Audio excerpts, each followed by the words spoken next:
மற்றும் ஒரு அண்மை செய்தி, விருதுநகர் மாவட்டம் சிவகாசி அருகே புதுப்பட்டி பகுதியில் செயல்பட்டு வந்த பட்டாசு ஆலையில் ஏற்பட்ட வெடிவிபத்தில் 4 பேர் பலியாகியுள்ளனர்.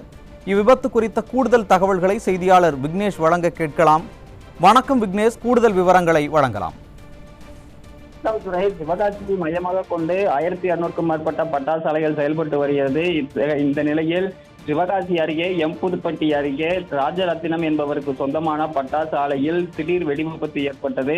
50க்கும் மேற்பட்ட அறைகளில் 100க்கும் மேற்பட்ட தொழிலாளர்கள் பட்டாசு தயாரிக்கும் பணியில் ஈடுபட்டு கொண்டிருந்த பொழுது எதிர்பாராத விதத்தில் ஏற்பட்ட உராய்வின் காரணமாக பட்டாசு ஆலையில் வெடிவிபத்து ஏற்பட்டுள்ளது. இந்த விபத்தில் 3 பேர் சம்பவத்திலேயே உடல் கருகி பரிதாபமாக உயிரிழந்துள்ளனர்.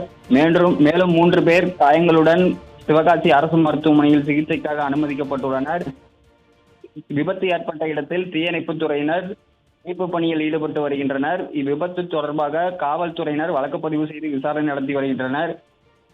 சுரேஷ், கூடுதல் விவரங்களை வழங்கியமைக்கு நன்றி விக்னேஷ்.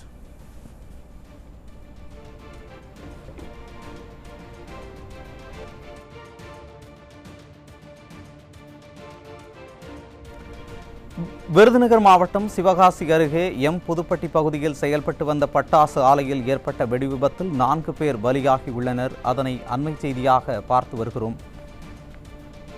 ரசாயன கலவையில் ஏற்பட்ட உராய்வு காரணமாக வெடிவிபத்து ஏற்பட்டுள்ளதாக தகவல் வெளியாகி இருக்கிறது. அதனை அண்மை செய்தியாக பார்த்து வருகிறோம்.